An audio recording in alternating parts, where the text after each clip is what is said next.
Peace Precint.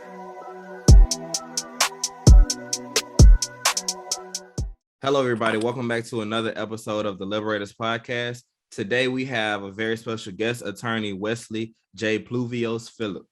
He grew up in Washington Heights and Albany, New York. He is of Haitian and Dominican descent. Whether guiding large corporations or small businesses, his goal is to garner the best results for his clients. He gained experience in the Dallas County of Justice of the Peace Precint 1 and as a clerk for the U.S. District Court for the Western District of Missouri, where he worked on a variety of civil litigation issues dealing with state and federal law. Additionally, he worked as a summer intern for the second largest personal injury firm in Texas, where he drafted petitions, motions to amend, and assisted with depositions and trial.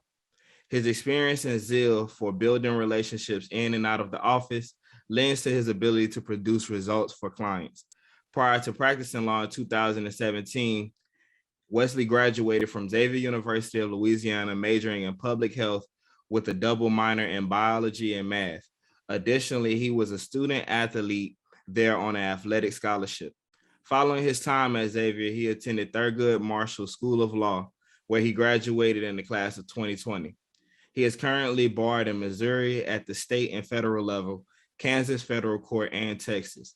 When it comes to the practice of law, he believes in forging a space to promote and provide equity to attorneys of color. In his spare time, if feasible, he enjoys traveling, and he believes that as a young professional, it is imperative to garner experiences through the realms of life which bring you joy. As a young attorney, he is focused on growing his practice, being a connector for those in need of legal assistance, and creating everlasting memories. Please join me in welcoming again a very special guest, my brother, Attorney Wesley J. Pluviose-Philip. How you doing, man? Doing well, man. Thank you for having me on the podcast. Like I've told you before, I've loved what you've been doing since day one, and I'm honored to be here today to share my story. Absolutely, man. And I always keep things in mind. When I first started the podcast in 2019, you just reached out, and that meant a lot to me at the time. I think you might have still been, no. Yeah, you might have still you were still in law school. So Yeah, I was. It's always a blessing to see things come full circle and just see, all of the great things that people are doing. And I think that that's something that definitely needs to be highlighted. I remember reaching out and saying, all right, I'm not there yet, but give me a couple of years. I'll be there. and we there, Conversation. I got to get there first. Let's give me some time. And I would love to join the podcast, man. But I'm definitely, man. And this is the first time, but it definitely won't be the last. So, I'm looking forward to the conversation. Tell us, today our theme will be the inner workings of becoming an attorney. And tell us a little bit about your process of becoming a lawyer. So it was actually an interesting one, and it was atypical. So essentially, I was a bio pre-med student at Xavier for my freshman and sophomore year. After my sophomore year, I actually ended up deciding I don't want to do this. I really don't like chemistry. I like biology. So I switched over to public health, minored in bio, and I decided to minor in math just because I had so many math classes. I said, I got to do something with this. And I thought I was going to be an epidemiologist. That was my main focus. That was something that I really cared about in terms of dealing with disparities, especially amongst communities of color, particularly Black people. And man, I did an internship for New York State the summer before my final year at Xavier. And I ended up working on a lot of health policy and doing a lot of just reading on policy and law. And I was like, I kind of like this. So that kind of piqued my interest in regards to law school. So literally that summer I made a decision, okay, let me see how do I get into law school? Oh, I got to take an LSAT. All right, so I signed up for the LSAT in the fall. I remember I purchased a course to prep for it. And it kind of just went from there. I mean, I got a score and I got into a couple of different law schools and ended up deciding on Thurgood Marshall School of Law. But what made that's that the school really for how you? Let me ask you that. What made that the school for you? Oh man, so that's actually a great story. So, I got into a variety of law schools, PWIs and HBCUs. As we all know, I went to Xavier University of Louisiana Absolutely. and another great HBCU, correct? So I remember when I went on my school visits for basketball in high school, when I stepped on Xavier's campus, there was a feeling internally that I had that I felt that no other school was able to replicate. So I'm somebody that often goes off of those emotions, like that inner feeling that's telling me this is where you need to be. So that same feeling was replicated when I stepped on Thurgood Marshall's School of Law's campus. And that told me everything I needed to know, essentially. And that's why I ended up picking that school. So. Okay. Yeah. Keep going with the story. I just wanted to know man. the Thurgood Marshall piece. Oh man, so it was really interesting. I remember, first of all, taking the LSAT was a story. And when I tell you, I don't know if folks remember, but I actually broke my foot my senior year playing basketball. And I remember I had to get surgery and I was in the boot. I couldn't walk for a while. Like, throughout that whole time, I was studying for the LSAT somehow, some way.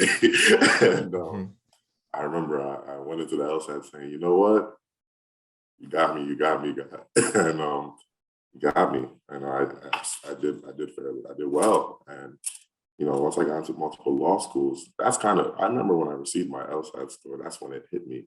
I was sitting in the car with my trainer at Xavier, and we just came back from like a pool workout because I was in rehab, and I was like, this is my score. He was like, what does that mean? I said, I'm going to law school.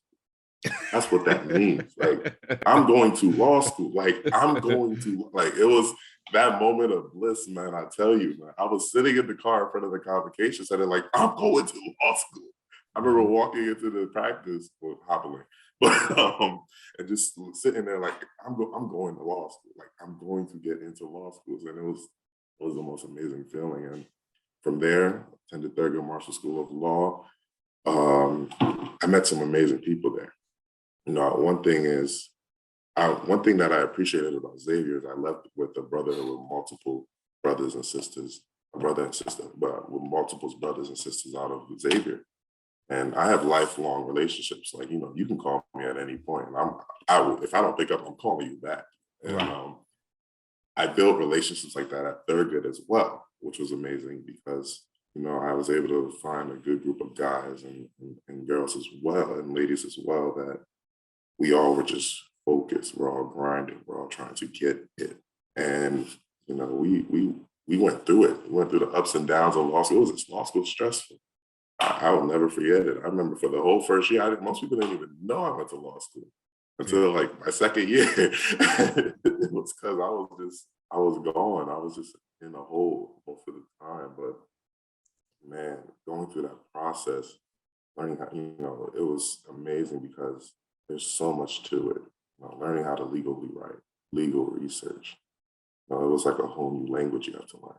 And even learning how to just move amongst folks within the profession. Because, there's a slight level of pretentiousness within my profession. I will be quite frank. I'm not even going to sit here and sugarcoat it.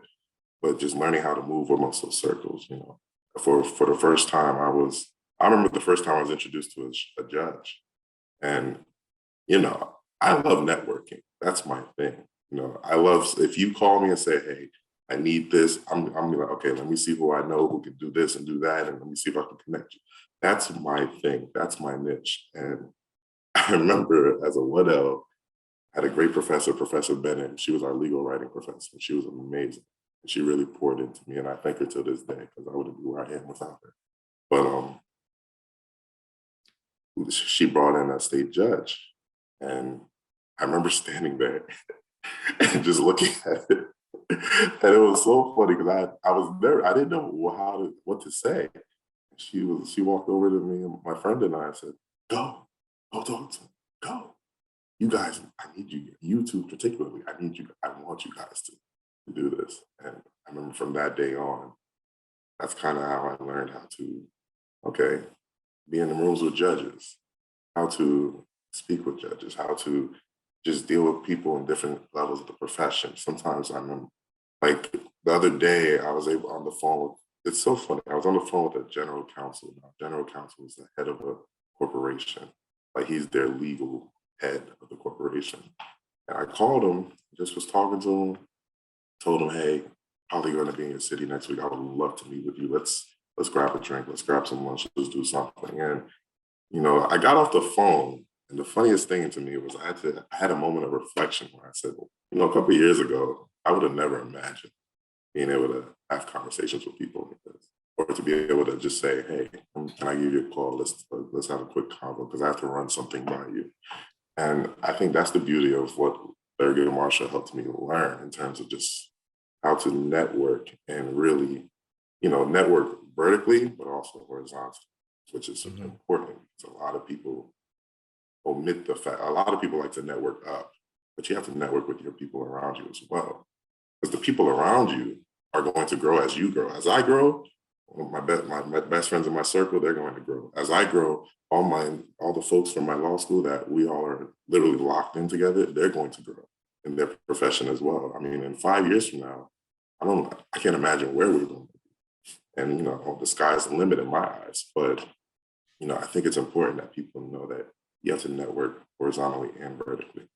And sometimes folks forget that because they just like to network up, but then, look around and they don't know anyone none of their age mates to say or anything like that. So, but that was my process. I think Thurgood, after my 1L year, I was at a PI firm, Domingo Garcia, Peace Precint. It was an amazing firm. I actually met my mentor there, who was one of the greatest trial attorneys in the nation. I know that for a fact. He has like 850 jury trials under his belt. So he's top-notch guy. And, I actually worked with him on that first, I remember we got $1 million judgment and on a case I worked on with him. And man, I was like, this is crazy. It was so much fun. And I remember after that, my 2 year, everyone was saying like, oh, and I also worked for 2 judges in Dallas, Texas as well, prior to my time at Domingo.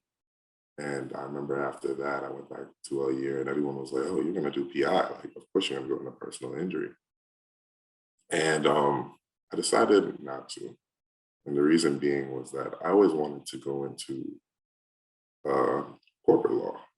And a lot of folks are like, why corporate law?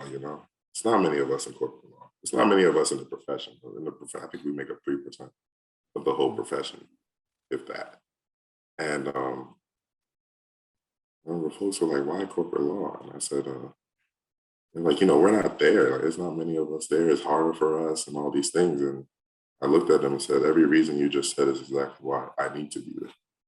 Because if I don't go in there, get to the point where I can open doors for us, who does? Who does that for us? I watched so many of my other classmates and students just always going to law school saying, I want to do corporate law, but feeling like they don't have access to it. Versus some of our white counterparts. They're just like, oh, I'll make a phone call, I'm in. I'm not worried. And I want to change that. I want to try to help open more doors for us within the realm of corporate law. And it's been really good to me.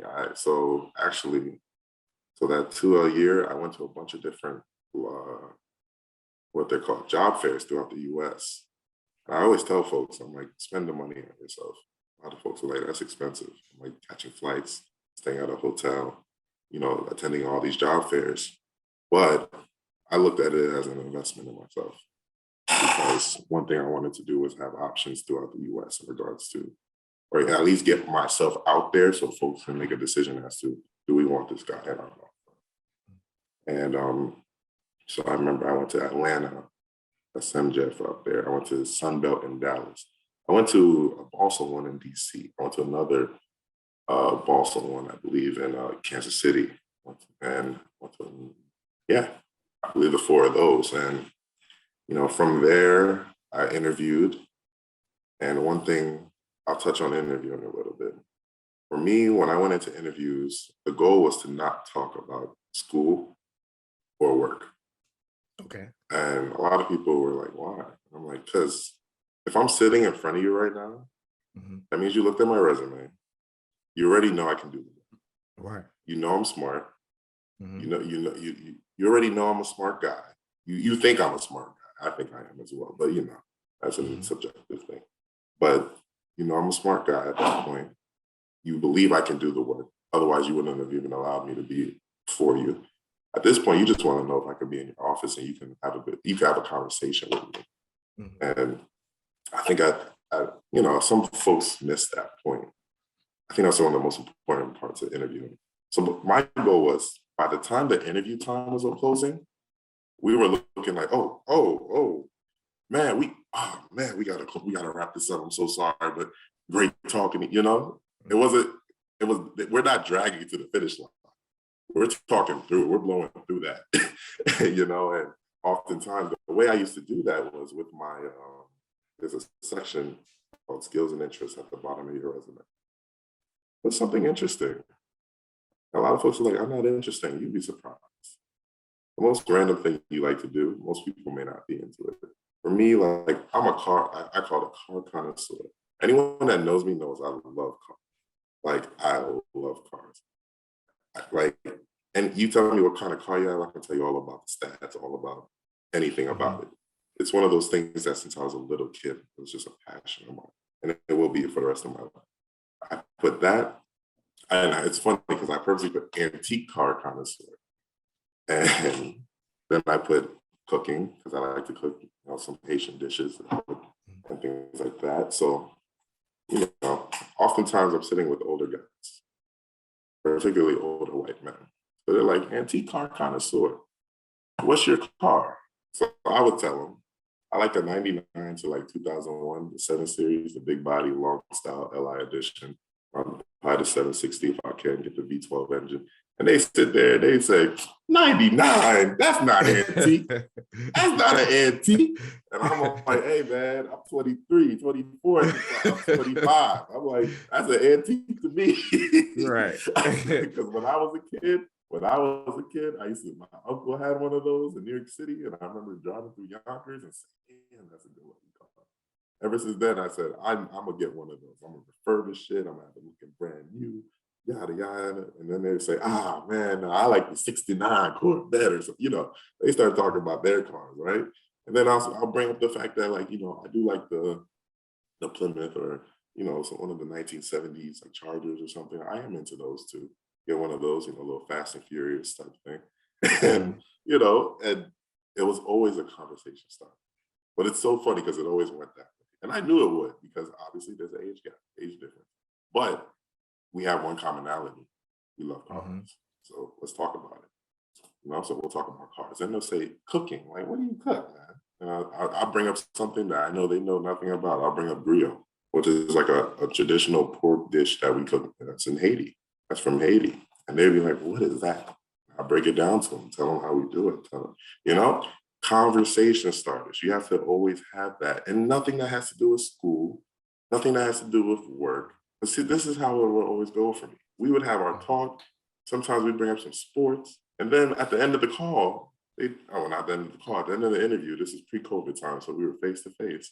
They would say, oh, crap, let me ask you something about what's your favorite class in law school? And then I'll say torts. And they'll say, okay, great. Listen, great talking to you. They're just checking the box to say they asked that. But at the end of the day, no, they want to just know if they can have you in their office. So coming out of all those, I don't want to belabor the point, but coming out of all those interviews, I ended up getting offers to like 3 or 4 different firms for that summer for my second year summer. And the way it works is actually not offers, but they have callbacks where they call you and fly you out to their city, to their office, put you in a hotel, and then you interview, like you do a day or 2 of interviewing throughout their offices. And they wine and dine you, all the good stuff. It's nice. I won't lie, it's nice. And I remember, but being with the firm that I'm currently with, they just treated me so well. I mean, I feel like they really rolled out the red carpet. And most importantly, it seemed like a firm that was invested in my growth as an attorney, and that was important to me. Not to say the other firms weren't, but they just seemed like they were the most invested in that. And, I was like, okay, let me try a new city, Kansas City. I'll go out there, head out there for a summer, see what it's like. And I went out there and had a great time.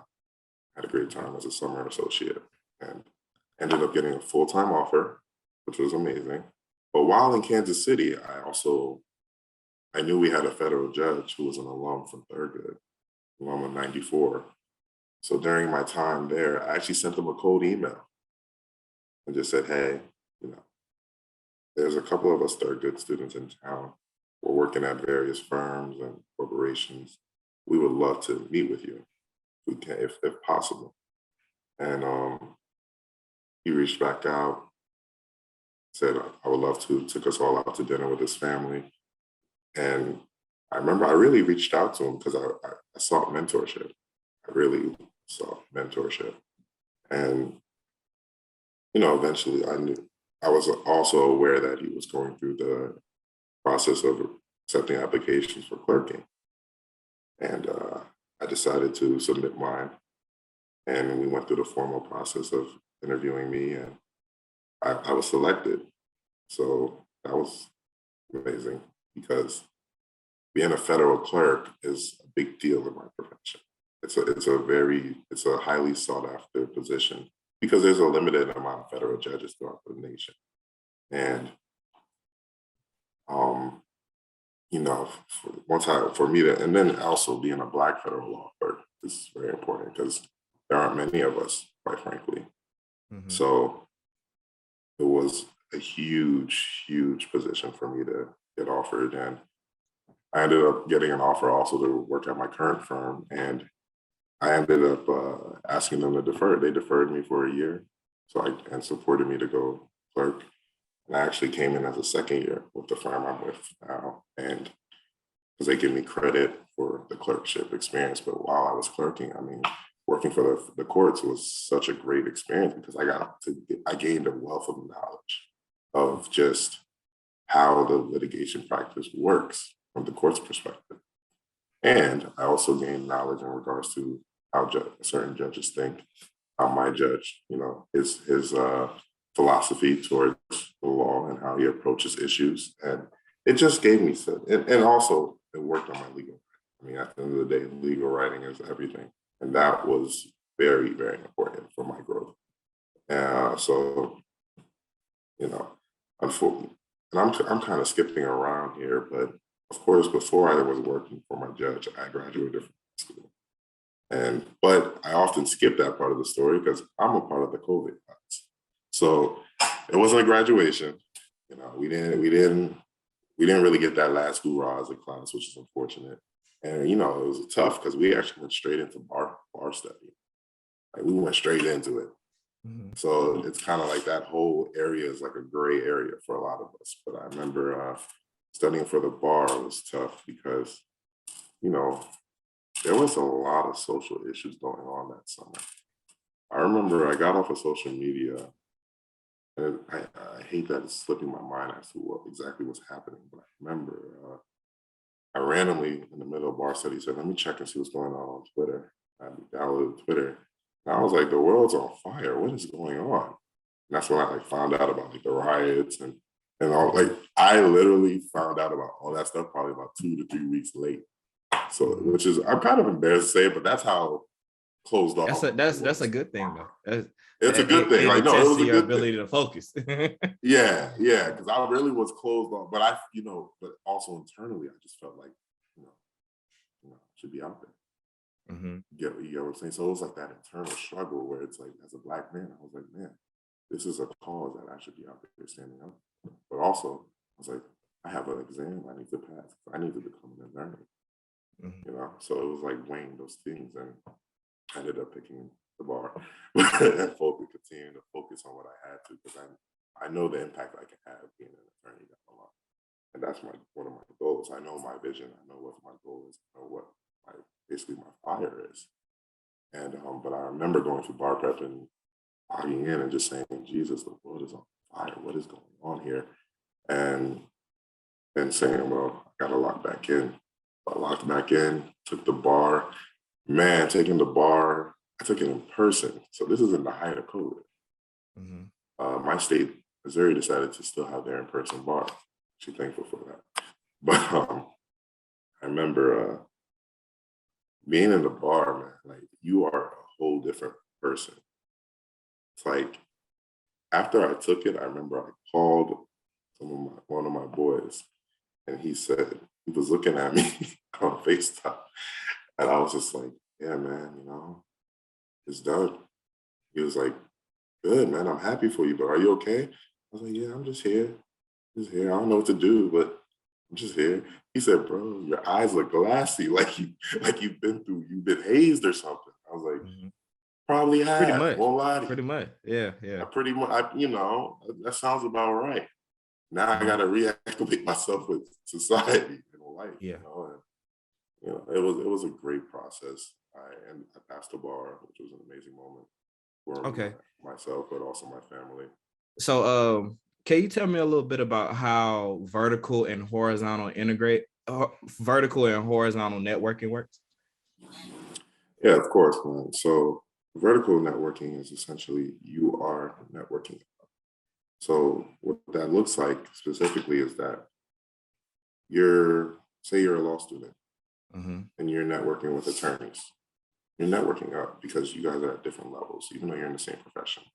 And the beauty of vertically networking is it doesn't only apply to your profession, it also applies to, as a law student, you're networking with a doctor, or you're networking with doctors, or you're networking with pharmacists, or you're meeting engineers or business owners, or you're networking with folks that are ahead of you or where you would be if you were in that profession at that same stage. So, but horizontally, which is someone who's an equivalent of your position in that career. So that's like you're a law student. You're networking with other law students throughout the U.S., or you're networking with PhD students throughout the U.S., or you're networking with other engineering students. That's networking horizontally. Now, the same applies in the profession. So at whatever level you are in that profession, you network with folks at that level as well. That's horizontal networking. When you network with people that are ahead of you, that's vertical. So the importance of that, why I like to always point that out is a lot of folks like to network vertically. They always think that I got to get to people that are up ahead, which in essence, it's good to do. It is. But what they forget is as they progress, who else is progressing with them? Those are folks that are at the same level as you. So when you become that big doctor, or when I become partner or general counsel of a law firm, a lot of folks that are in my horizontal network are also going to be at my level as well. So those are the people that I'm likely going to want to have to talk to and contact and be connected with, because we're at the same level. And I'm sure we can help each other in one way or one instance or the other. And like I said, though, it is important to also network vertically, but I think oftentimes people overlook the horizontal networking aspect of just networking. And I always want to point that out to folks, because I think sometimes we lose sight of what we have around us. I mean, essentially, coming out of Xavier, you all are my network there. You get what I'm saying? Like, we all were at Xavier together. We all were at similar levels. Now you're talking to me. You're a PhD. You have a PhD. I have a JD. I'm an attorney. I mean, oh no, I don't have a PhD. Oh. No, I got an MS. I'm working on the MD. Oh, MS, working on MD. I apologize for that. No, you good. Screwing up that distinction, my bad. But point still there is that, I mean, look how many years from a couple years from Xavier, look at where we're at. Look at what we're doing. You're a part of my horizontal network, just as well as many of the other brothers and sisters from Xavier. And that's important to me, making sure that I keep up with folks that are around the same level as I am. And you don't have to be in my profession to be a part of my network. And at the end of the day, networking isn't always oh, what do you do? I do this and you do this. Okay, let's just be cool. No, you have to genuinely just be a good person. So for me, networking isn't hard because I just enjoy people. I enjoy talking. I enjoy catching up. It's important. I enjoy supporting folks in what they're doing because that's just innately who I am. So it's easy for me to just be that person. You know what I'm saying? Just like you said, when your podcast first dropped, I hit you immediately and said, I love this. Like, this is amazing. Right. I don't know if I can do it right now, but when the time is right, call me because I'm ready. Yeah. And I meant that. It's important. And, I just think folks have to be cognizant. Yeah, I definitely agree with that because it's so much, your community is in the horizontal networking. And a lot of times people only view things as a value exchange, and I don't think that that's the perfect way or the right way to view networking, because, I might do something for you and never need anything from you. You get what I'm saying? Yeah. Right. And I think building up that kind of reputation for helping people, regardless of, if they're doing something for me or not, I think is an important thing to always keep in mind with networking. And having a network is extremely important because it allows you to facilitate and get things done in an easier manner. A lot of times people neglect networking and they have to keep reinventing the wheel every time they need something. They got to go find out how to do it themselves and all of this, when you could just tap into your network and be like, okay, well, I know that they do this or they do this. And another thing I wanted to ask you, do you feel like being a great networker or having the personality to be able to network, because certain things factor into that, trustworthiness, charisma. Is that something that is innate, or is that something that you were kind of like raised in as a part of your culture? Like, is your dad like that? Is your mom like that? Brothers and sisters? So funny thing is, both of my parents are like that. Okay. They definitely, my mom, she's one of the most giving people in this world. Sometimes I say to a fault. Right. But and I think because of that, I also have that same giving spirit. And my mom's also great with people, always, great at relationship building. I have so many aunties, throughout my life. And my dad is also like that as well. So my father would go on a plane, and by the end of that plane ride, he's like best friends with the guy he's sitting next to.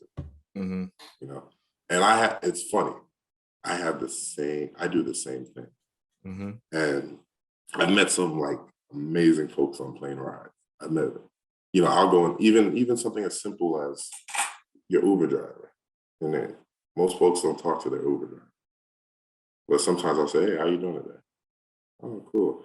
Next thing you know, he's talking to me about his country, the issues they got going on, how like the impact, but like he's giving me his whole life story. And I'm genuinely like, okay, like, I love to hear about that because I love to hear different perspectives on things. And it's so funny. You just never know who's next to you or who's around. And sometimes just a simple, hey, how you doing today? It goes such a long way for folks.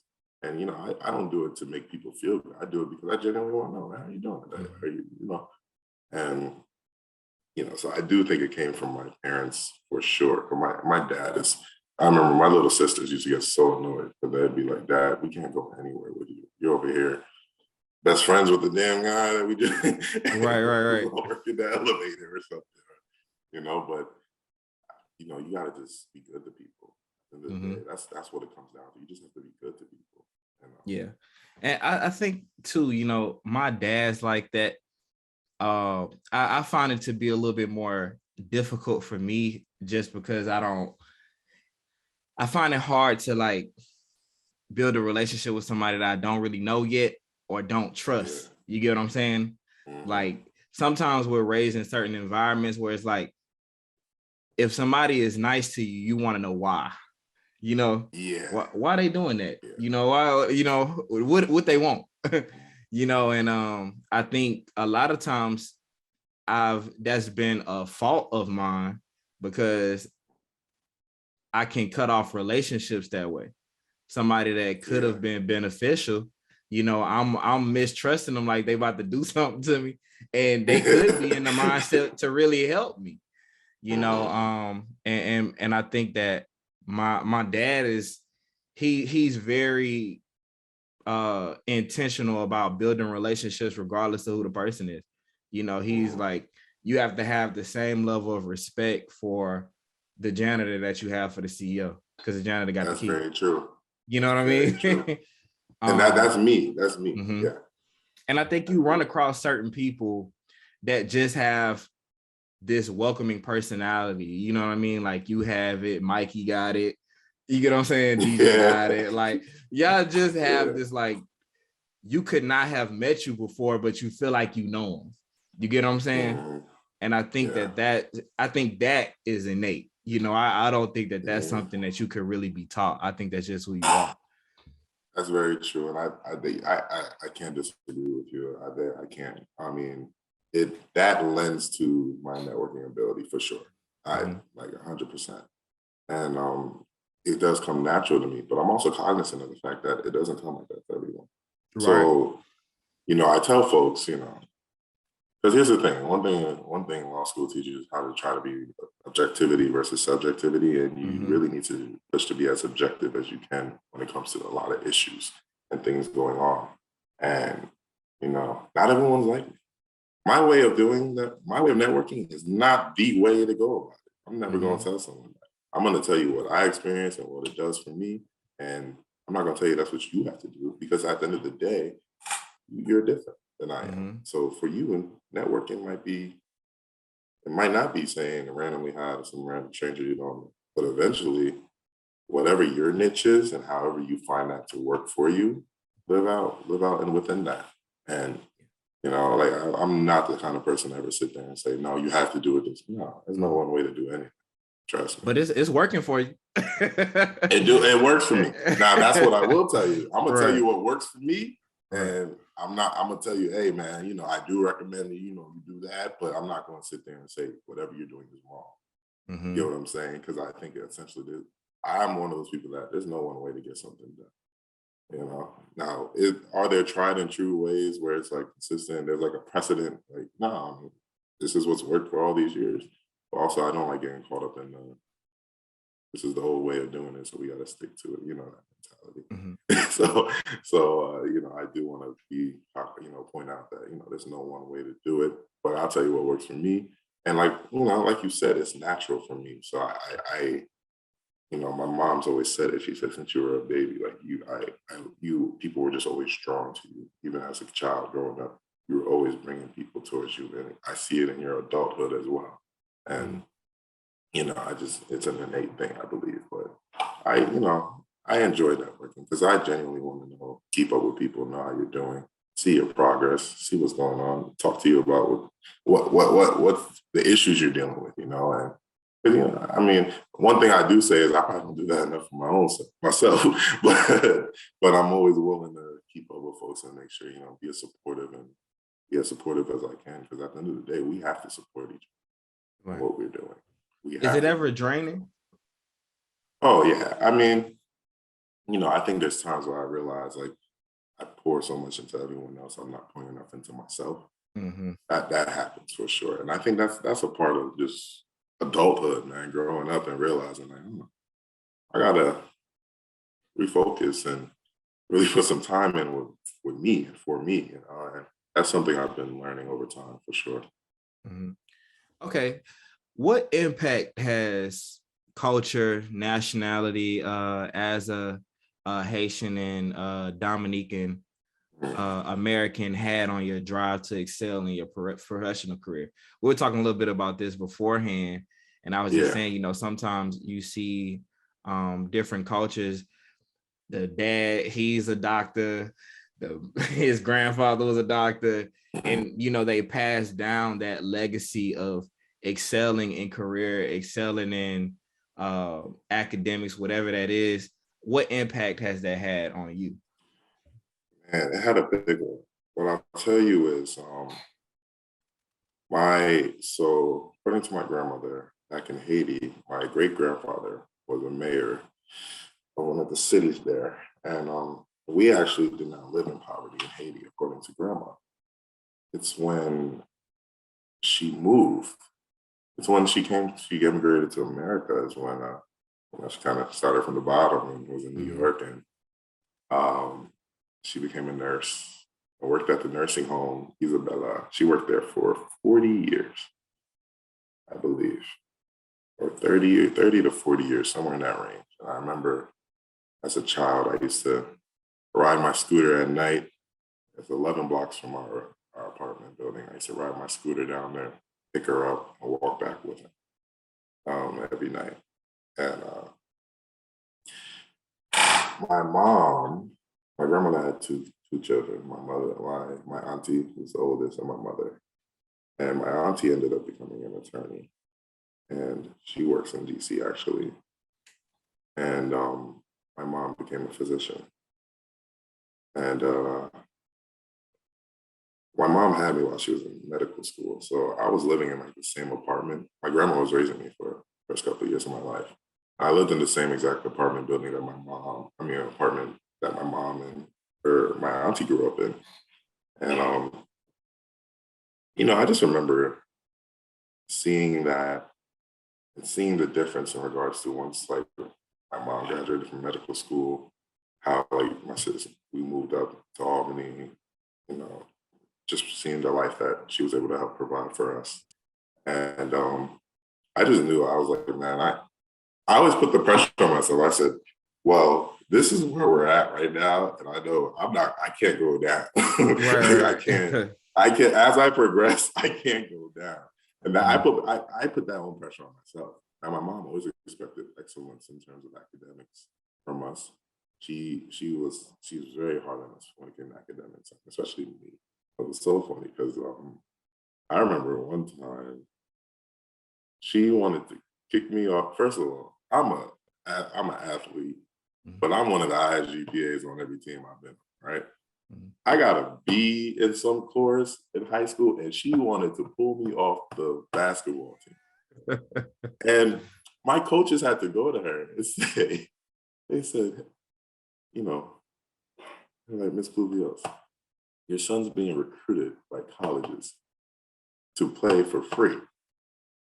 Pulling him off the basketball team over this grade is not you're not going to have to pay for your son's college because of his basketball skill set. And so she still let me play. But I remember having to go through that. And it was the most embarrassing thing because like a lot of folks would be happy with their B. Like they would be like, man, I wish I got a B.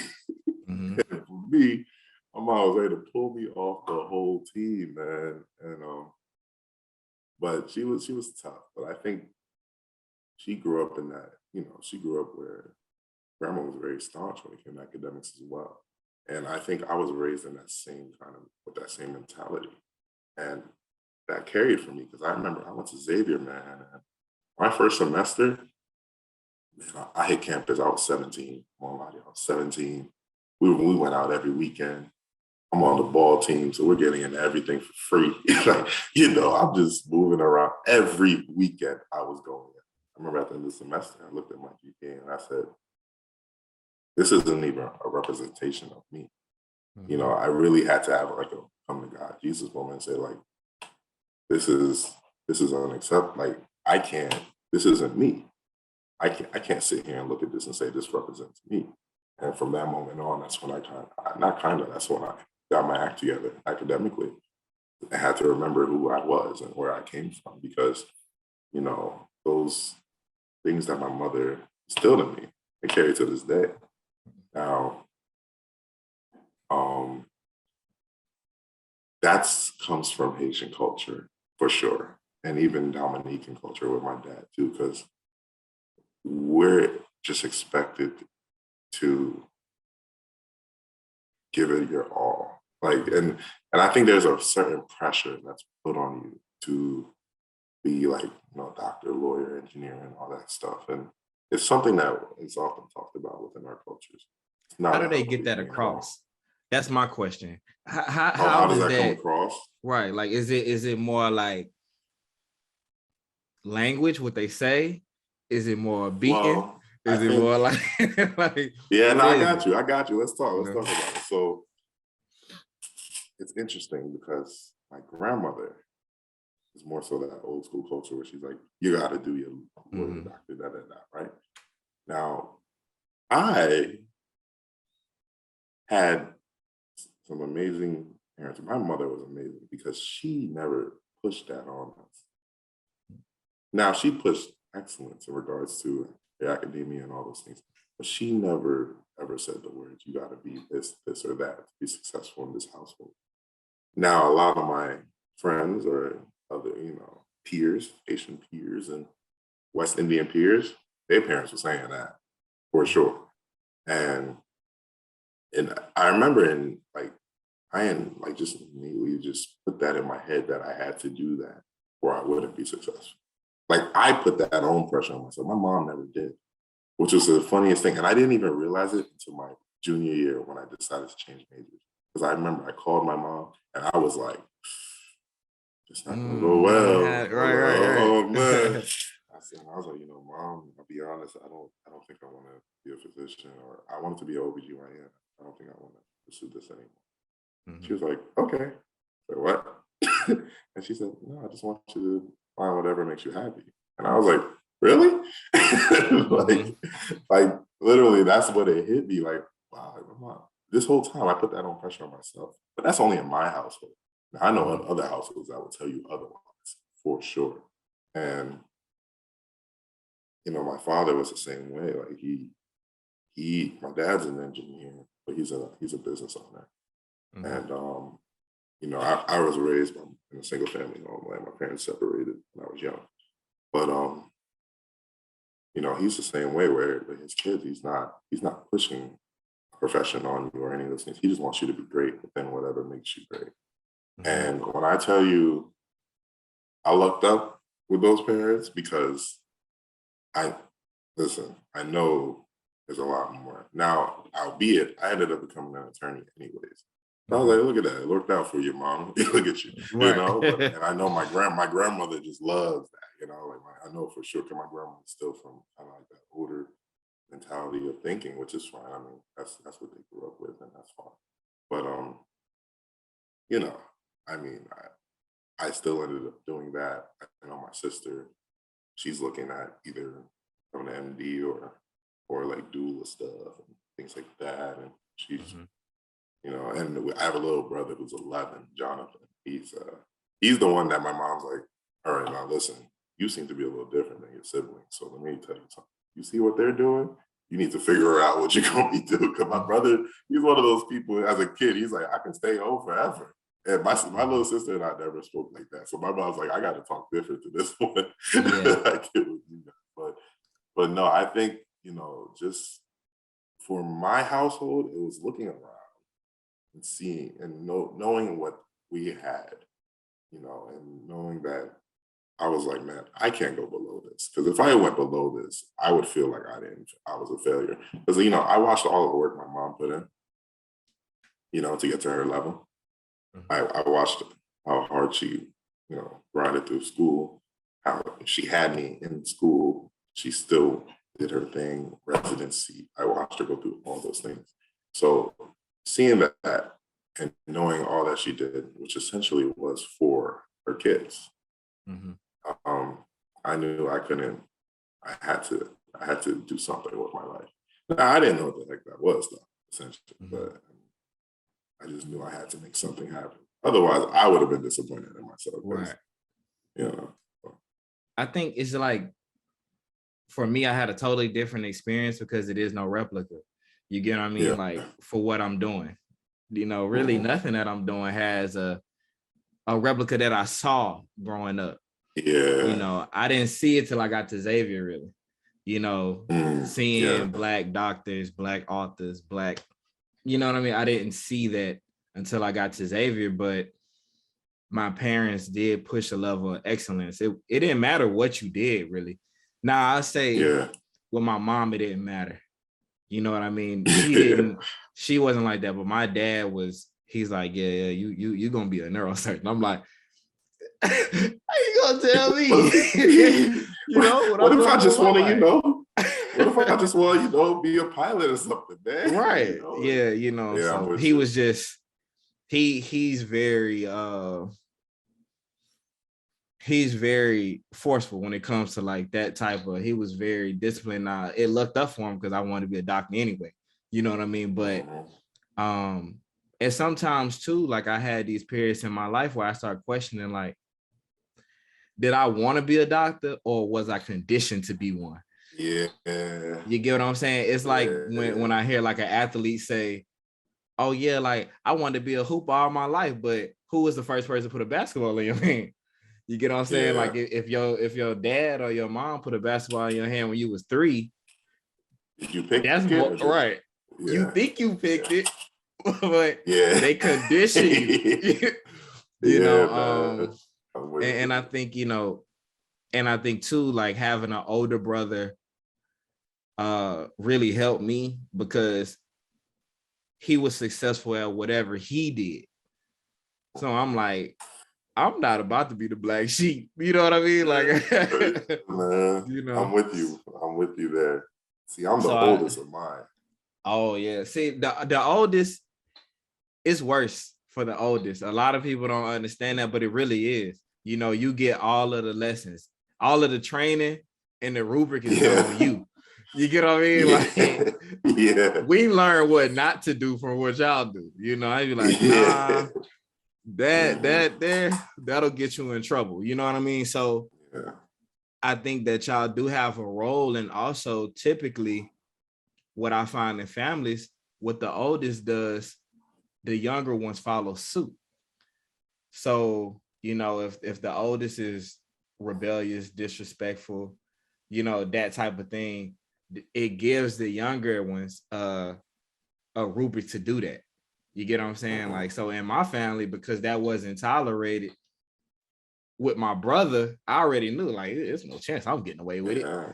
You know what I I ain't gonna mean? go like So that. Yeah. yeah, so I appreciated being a younger sibling because I learned so much from my older brother, and also just I understood that whatever I had to do, I had to finish it. You know what I mean? It's not that was my dad's biggest thing. He was like, "Nah, be sure you want to start this because we are not gonna let you off of it." So that was like in sports or anything. We might not like practice one day or something like that, and we're like, man, I don't want to do this no more. He's like, no, you're gonna finish. You might not have to do it the next year, but you're gonna finish this year, because you started it. I Yeah. know. Listen, when I tell you my mom was tough, I'll never Mm-hmm. forget. I think it was like 6th grade, or like the 5th grade or something. I think she came to a game. My mom used to always go to my games. And I think my mom finally told me, she said, they call me Joshua on the Haitian side. She said, Josh, there's no point in me coming to the games if you're not doing anything. I was like, dang. I remember. I remember that, but I tell you, my mom was tough, bro. She's like, She was I ain't tough, come out here man. to watch you And I was wearing like, suicides. so like literally, I remember telling myself, man, I really got to take this seriously and get better and actually start scoring. And, and I remember that was young I had that. So I'll never forget that because, and I know my mom would probably be like, I didn't say that now. Like, she got amnesia now. But no, she definitely Right. did. And I remember that vividly. I remember this conversation. But it helped. And yeah, no, listen, it helped, man. When I Yeah. tell you, It's too many participation trophies these days. yeah, man. It's I a got lot my of act that. together. I did. I got my act together, man. Yeah. Okay. So I see that you majored in public health with a minor in biology and math, which isn't typical for an attorney at all. And I want to know what, I understand that you changed, but what inspired that change specifically? Like what let you know, okay, law is what I want to do for the rest of my life? I mean, again, that was that internship in New York, working for New York State. It was a public health internship, and I worked for a good brother named Doppel Kinley, who works for New York State. He's actually he's a frat brother of yours, and Okay, shout out he A5. yeah, I'll let you get it now. So he hey, I'll let you know. But no, he was very impactful for me. Mm-hmm. He's not even he's a public health professional, but I the work I was doing for him had to do with just a lot of law. And I remember sitting in the library, the New York State Library, and just reading. And I don't even like reading. To be honest, I don't like reading. But I do, and like, so it's really funny to me that I ended up in a profession where what I do is research, read, and write. But those are things that I was not into growing up. But I actually, like, I don't know, I just enjoyed what I do. And it just, so I think I realized I was like, it's not that I don't enjoy reading or I don't enjoy writing. I just didn't enjoy what I was doing at the time for it. And I think I found what my niche is now. And I'm one of those kind of people where if I'm not good at something, I'm gonna keep pounding until I get it down. And that really sparked my interest for law.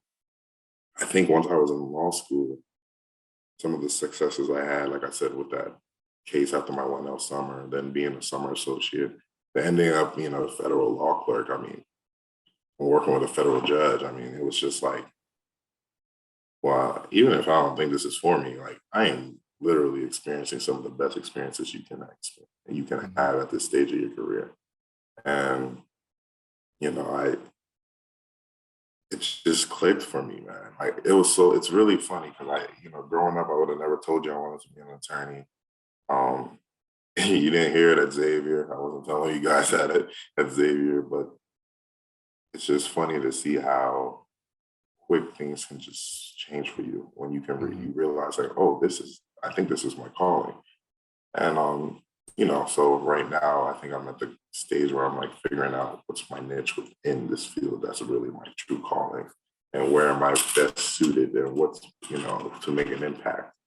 And because at the end of the day, I just want to be impactful. Mm-hmm. Do you feel a need to give back to your home country? Yeah, I think, especially Haiti, man. I mean, Haiti recently has gone through so much turmoil. A lot. And it's been disheartening to watch. I think, I do want to do things for my country. And Dominica. I go to Dominica probably once every 2 years or something. And actually, I'm still my dad's often out there. And still very much kind of like I just had like this pendant was made down there and sent to me. That's like the shape of Dominica itself. And, I think it's imperative that you give back because, I'm one of those people, I'm really in tune with my roots. Like I really am. Like, you come in my car, you only hearing Caribbean, Afrobeat. Like that's just me. That's just been me. It's been me. I've been known for that since college, just undergrad, actually. And I think it's very important to still be connected with your country if you can be. And I think it's important that you go back and help in whatever way you can. I mean, these third world countries, they need us to come back and help out, do what we can. I mean, so if hopefully one day I'm at a place where I can do things such as build schools and build healthcare centers and be able to donate and have supplies being sent consistently. I mean, those, honestly, those philanthropic goals that's something that's very important to me as well. Another reason why I'm like, I gotta figure this career stuff out because I need to get it so I can, because I gotta be able to, you gotta be able to have less folks. And, I'm one of those people that's not aloof to my privilege that I've had. I think we're college graduates. We're seeking higher education. Like there's a certain privilege we all have right now that Absolutely. Others aren't afforded.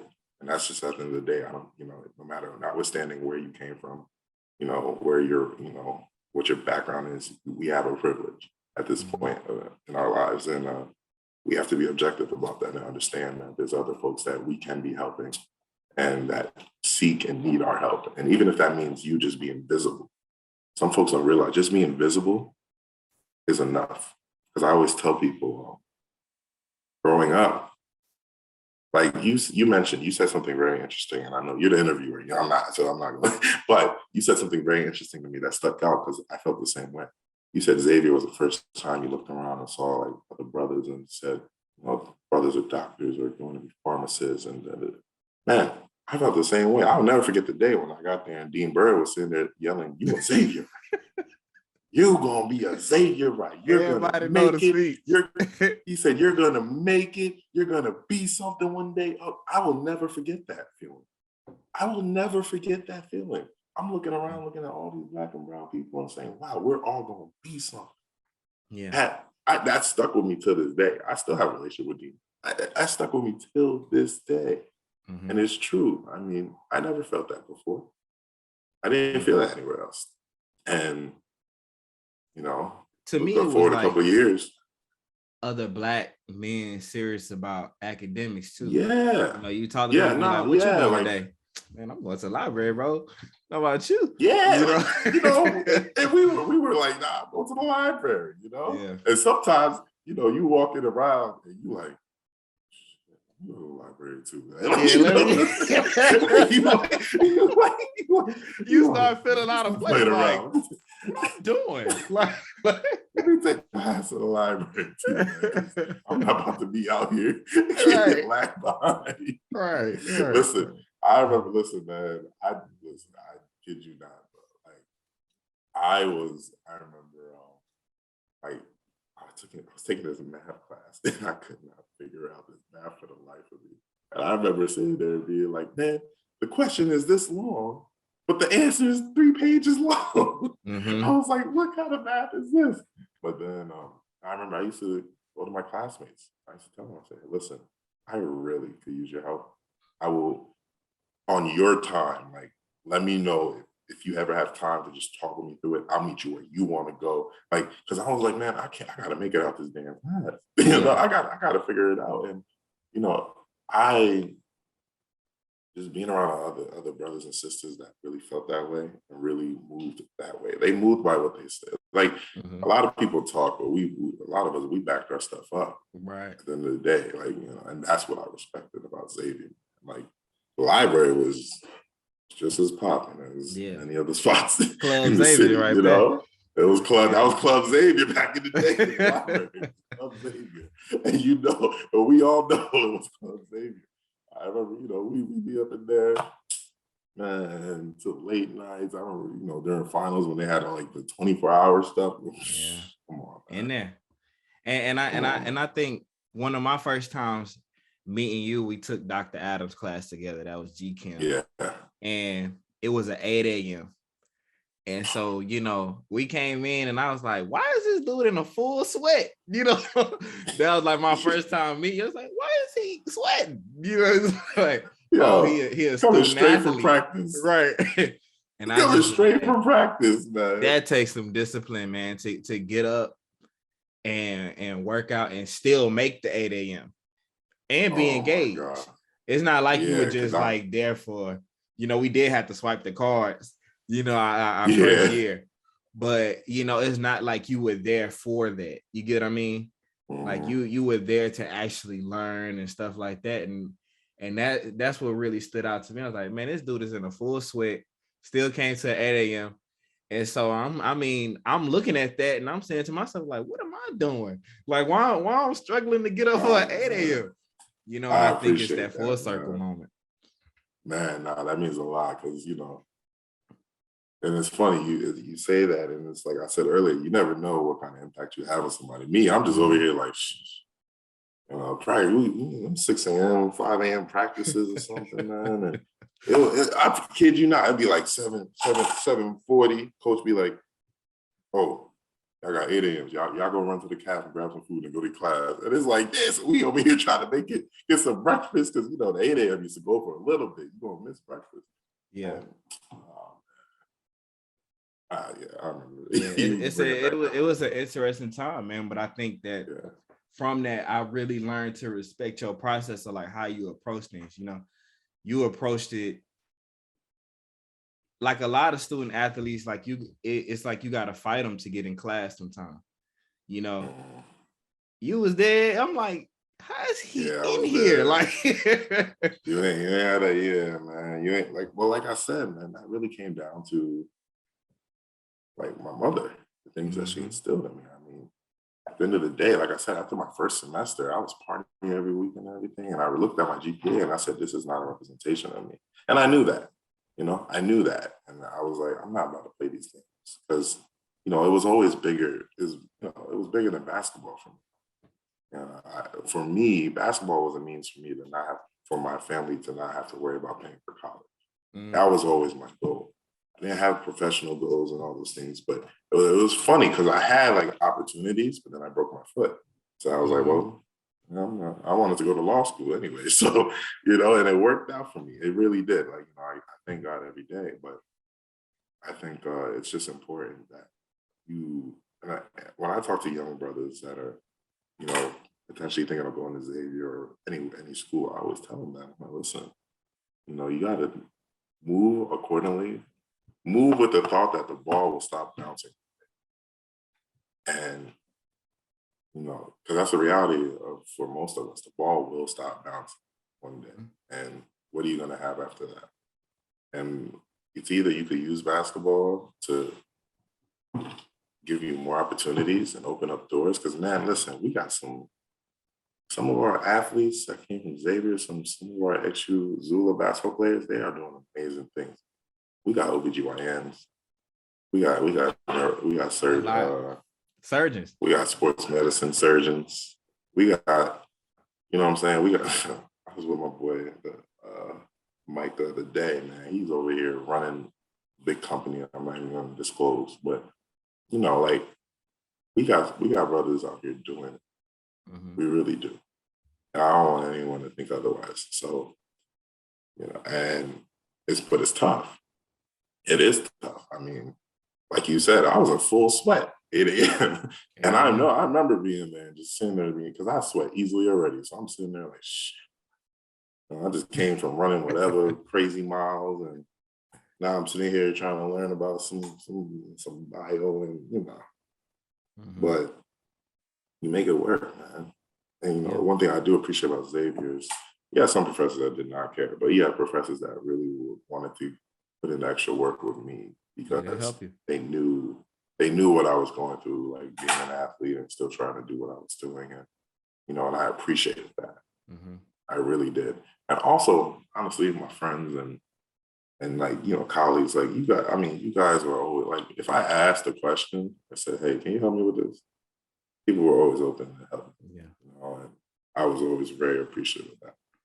So, definitely. To segue the conversation a little bit, I feel like television and media, in general, sometimes gives us the perception that a lawyer is somebody that's confined to the courtroom. We see a lot of mm, judge shows, life, stuff like that. Um, yeah. and enlighten us on the different career paths that you can embark upon, like once you have a JD, like the different fields of law. So once you have your JD, Mm-hmm. so technically, let me break this down. So when you have your JD, that just means you graduated from law school. Not just means, but that means you graduated from law Mm-hmm. school. Once you take the bar, that's when you actually can practice law, meaning you could represent clients.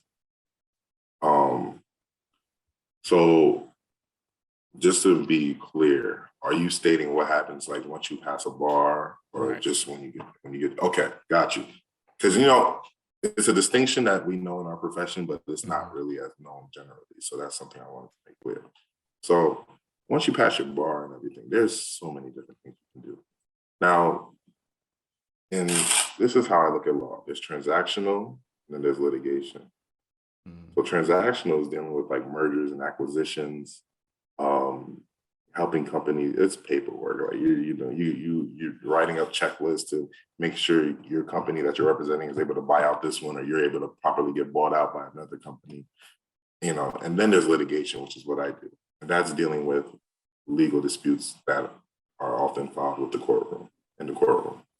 Now, 96% of every case filed does not go to trial. So a lot of cases are settled. A lot of cases are dismissed on many different stages of a matter. But so for me, like I do litigation. I want to be in the courtroom more, but it's hard to be in the courtroom because a lot of litigation has to do with what's going on outside, drafting, filing motions. We're going through discovery where we're trying to get documents from the other side and we're exchanging documents and all that. Like a lot of it happens outside the courtroom. Mm-hmm. So the courtroom is honestly, to put it in layman's terms, the courtroom, that's the sexy stuff. Mm-hmm. That of course they're going to show on TV and all those things, because that's the stuff you want to see. Right. But it's very rare that you're going to see it as an attorney unless you really push to seek it. Because there's litigators, but then there's trial attorneys. I'm trying to be a trial attorney where it's like, we're going to trial, we're going to take it to trial. I'm going to be in that courtroom, I'm going to be there. Mm-hmm. You know, then there's litigators where it's like a lot of people that are litigators, they like to not be in the courtroom, but they like to get things done in the paperwork aspect in terms of like on the papers, is what they say. Meaning that they'll get a case dismissed off of the motion to dismiss and boom, you saved your client, blah, blah, blah, you're good. I want to be able to do both. Mm-hmm. But then there's a transactional side where you're dealing with, you represent a company, you guys want to buy out this company. So now you're going through the back and forth of figuring out how the contracts are going to line up, how you're going to acquire this company, how are you going to keep their employees, how are you going to take in their contracts and their obligations, and are you going to oblige by them and make sure that, you know, there's a whole checklist of things. And you know what would be great is I will connect you with some folks I know that are on the transactional side. I can give you more of an in-depth conversation on that because I'm not as well versed. But in addition to that, you'll become a general counsel, or you can work in-house. In-house means is you work for a corporation within their legal department. Nice gig. I think I know Shanks does that. Okay. But that's what Shanks does. So, you know, definitely reach out to him and he'll give you some insight into that. And in addition to that, start your own firm. But then there's also a lot you can see.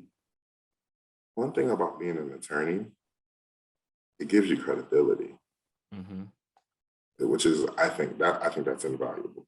Now, of course, you always can screw up your own credibility, but off the rip, it gives you credibility. So I think it also helps you. So when I say that is, you know, you're talking to folks, and I never leave with like, oh, this is what I do. Like, I don't do. But like, you know, eventually the conversation says, oh, what do you do? And you're like, I'm an attorney. People are like, oh, like there's a certain level of credibility that's given to you just being an attorney, that it allows you to, and how that looks is this. I think there's certain doors or certain people that are just more open to just meeting you because of what you do. You get what I'm saying? So it's like, I agree. Business owners, you know, or like, you know, just business owners, or like, you know, some people, you know, investors, things like that. Like people that just, you know, it puts you in the rooms. It helps get you in the rooms is essentially what I'm trying to say. And it gives you a level of credibility. Now, of course, you always can screw up your own credibility, but you can, you know, it's great to be able to expound or build upon that credibility. So one thing I like is seeing attorneys that are business owners, because like I said, you sit down at a table and you're negotiating something.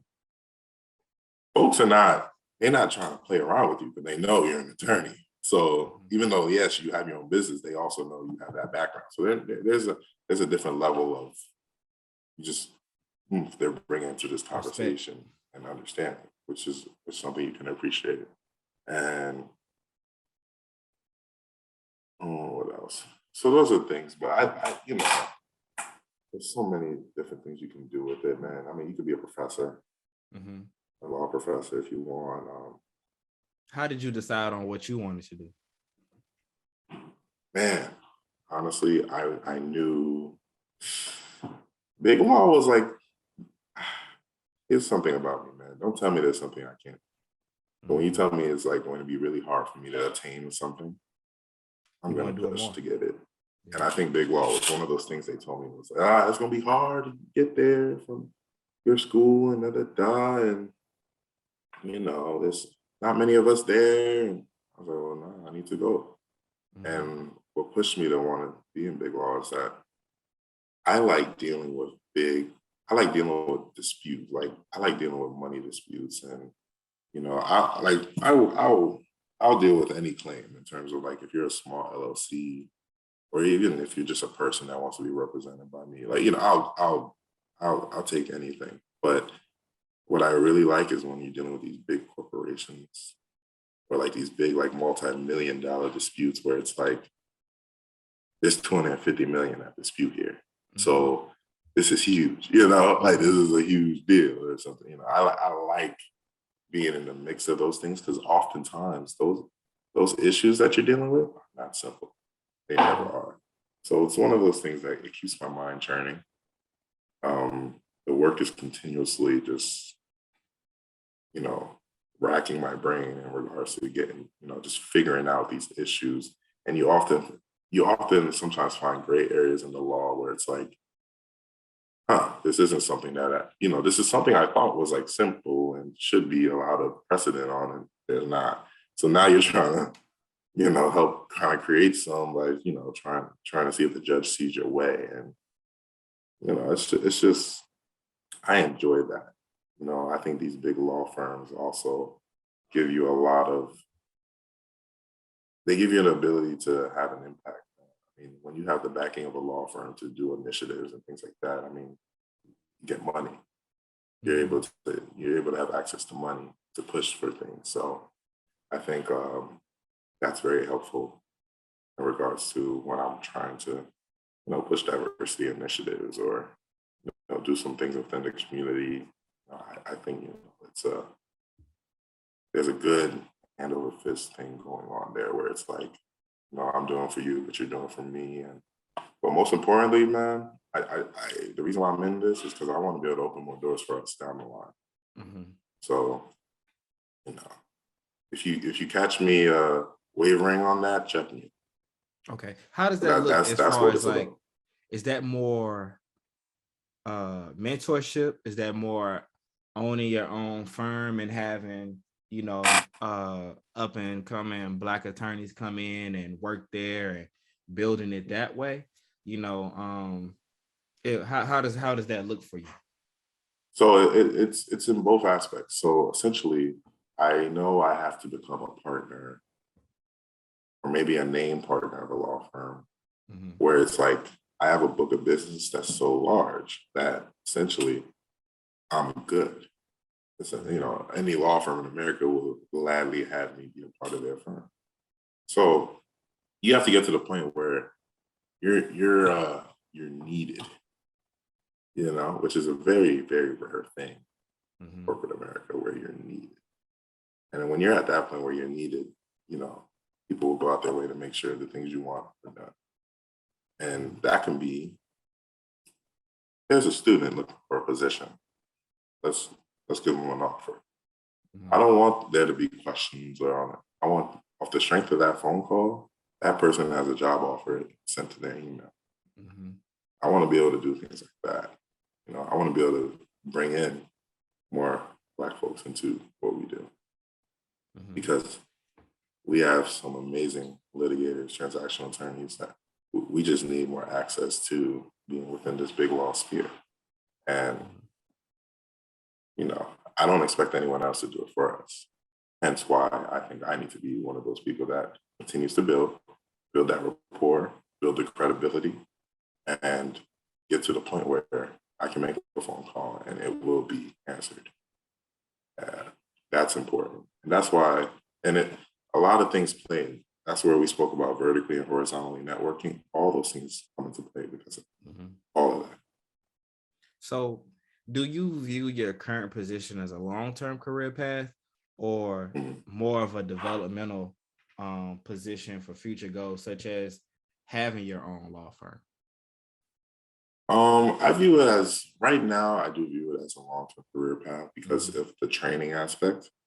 Law school doesn't teach you how to be an attorney. No. Actually being out there and practicing does. Right.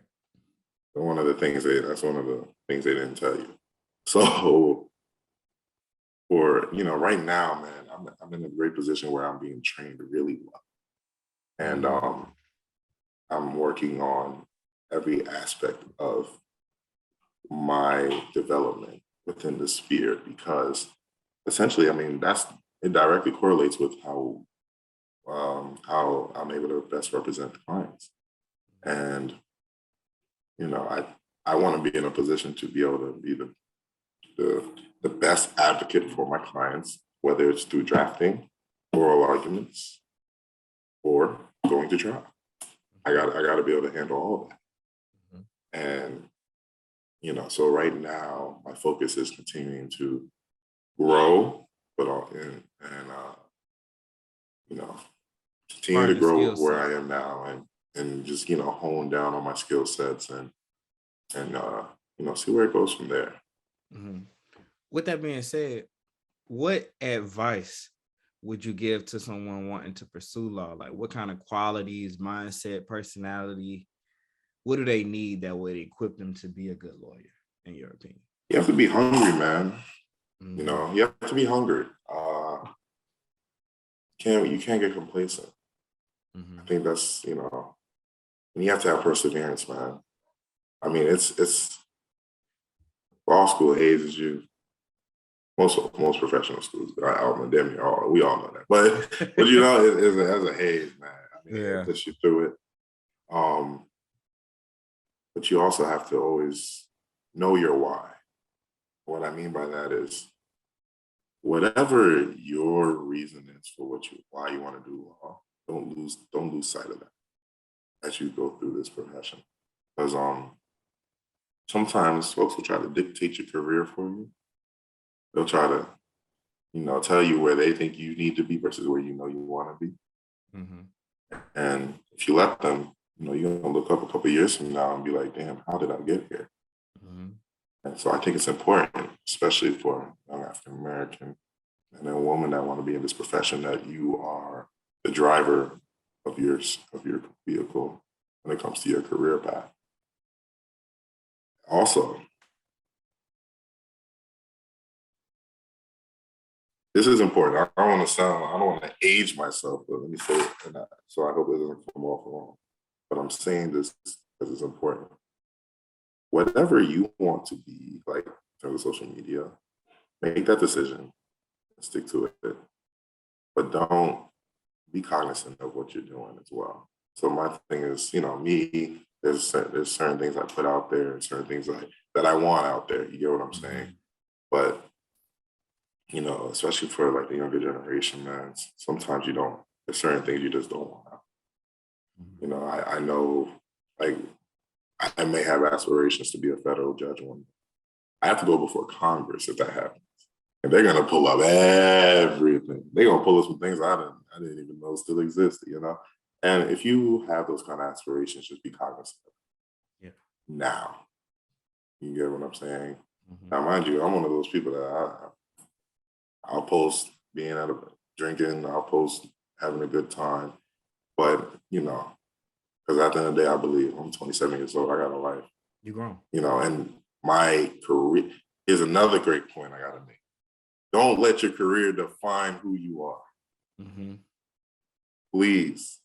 Too many people do that, man. Your career does not define you. You are who you are. And you do this. Mm-hmm. All right. So don't lose that. Because that's something that I can't stand seeing. Because, I'm real big on that.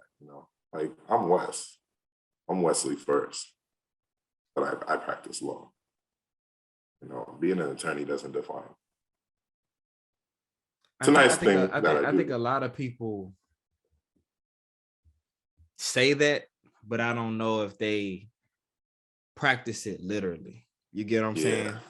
Like they don't walk into a room their authentic self. They walk into a room as a lawyer, as a doctor. Like they want people to know what they are because it gives them a sense of like social status once they walk into a room. I don't even tell people what I do, because it gives me all of the leverage because you don't know who you're talking to. You have no clue. So You I'm sitting there don't. like, and I And let them I get it love the all out. switch up. I let it I get it love all the out. switch up. Yeah, I I love the let them switch get it up. all When out. I tell you, see, people don't realize you and I are here because I love the switch up, man. When it comes up, oh, so what do you do? I'm like, oh, I'm an attorney. Oh, you know. Oh, Then they start to realize if they told you something that they over exaggerated, and because you do that for a living. All good. Listen. And I think I learned early on that the leverage is not so much in what a person knows about you, is what they don't know about you. Yeah.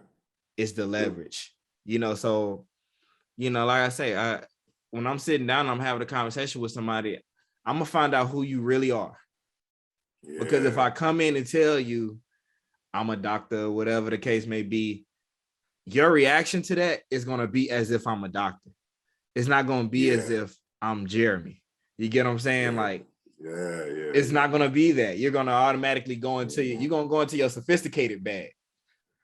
But your sophisticated bag isn't your true authentic self all the time. You're not really like that. Sometimes you sitting there, I'm like, there's no way they're like this all the time. I'm like, no, man. Like, I love it though. I love it that you have that ability, because you need that too. You need to be able to move in a room full of wolves and sharks. You need that, For sure. I agree 100%, brother. And like I said, I'd never lead with that because, I don't think it's a defining thing. I don't want, listen, I want you to talk to me like I'm just Wes that you met. You know what I'm saying? I don't want you to talk to me like, oh no, this is, because that's just not my MO. You know what I'm saying? And listen, man, like I said, that's the beauty of Xavier, man. The way I talk about that school, that boys don't even know, man. There's a certain just power that comes from going to that school and being connected with so many people that just get it, man. Yeah. Get it. And then too, I know probably sometimes people look at your height and be like, oh, he a hooper. Yeah. Oh yeah, man. Hooper, listen, but he's smart too. In Kansas City, bro. Apparently, they call me I'm the attorney that look like a Chiefs player. I said, "Are you kidding me?" I said, "You gotta be kidding me, man." That's what it is, man. Oh, that's a good one. I was like, "Y'all got me, man. Y'all got me." But no, I get it. I mean, I'm a big guy. I know that. Yeah, I got some stuff behind me, man. I do this for me. At the end of the day, I do this because it's something I want to do. I do it because it gives me the opportunity to do things for my family that I didn't get to do before. I mean, I've like I said, I told you the story how I flew my sister out and we went to this event and all, that moments like that bring me joy. To be able to have the means to do something like that. Or I started a little investment account for my little brother who's 11, man, and he's buying stocks and calling me like, hey, so what stock should I get next? Or listen, man, for me, that's what it's about. It's about trying to just help create opportunities for my loved ones that I may have not even had at that age, or being able, there's certain things that we as young professionals, we're a different generation than our parents, man. We have so much more knowledge. We have so much more wherewithal. We have more understanding of just things that, and just constructs that exist and how we want to fight those. And then, there's a power, there's a beauty and power that comes from that. And I think it's important that we continue to just push that on the younger generation. And that's what I'm trying to do with my little brother, my little sister, and them, and Yeah, reach one, teach one. What's a motto that you live by? Man, it's really funny because I've been living by this for the past year and a half, but it is Larry June. I don't know if you know Larry June. He's a rapper. Yeah, the artist. I love him. He remind me of Spitter. Yeah, man, I love some Larry June, man. But you guys are gonna laugh, but staying low key and out the way. That is me. And sometimes folks are like, you don't do that. I'm like, I really do. I stay in my bubble. I do my thing. I pop out when I do. But honestly, like, I'm so focused on where I want to go, what I want to accomplish, that. And I'm just low key and out the way, man. And I really do live by that. It's so, there's a couple lines that he has in particular. I actually got like one of his lyrics like up in my office in the firm, because I mean, yeah. What else, man? What's another model? Honestly, but something even on a more serious note, man, just be intentional. Being intentional, and being at peace with what you do. I think that comes in many ways. So for me, I tell folks, man, life is naturally stressful. There's natural stresses that come from life, and every relationship, and I don't just mean like loving, like friendship, relationships are friendships, and family, and then love, whatever. Everything has like a level of stress that just comes with just dealing with humans, right? But I think at the end of the day, do what you can to like limit unnecessary stress in your life. But we got a lot we going through already, and I think once you start realizing that and really putting your peace and your health first, your mental health first, man, the world becomes your oyster. Yeah. It really does, and I mean that, man, because as black professionals, we go through a lot. And oftentimes we're always, like I said, pouring into others. But man, remember to pour into yourself. Remember that, man, and allow whatever brings you peace. Do that, and don't live your 20s slaving away, man. Listen, I don't want to look when I'm 40, when I'm 35. I don't want to look back at my 20s and be like, dang, I ain't do nothing. Enjoy your life. We listen, bro, listen. Yeah. We young professionals, man. While you can, enjoy this, man. Enjoy this time. Enjoy this time. It's a limit, though. Cause there's a limit. No, there's a limit. Sometimes you gotta know that balance. Yeah, you gotta know the balance. You gotta be able to know how that balance. But I trust that my people have the wherewithal to figure that out. But what I'm gonna say is, don't get lost. Don't get lost in your job. Right. You know what I'm saying? Make sure you take. Because I always keep something in mind that Drake said in a lyric one time. He said, too worried about fashion, women in fashion, they go missing in action.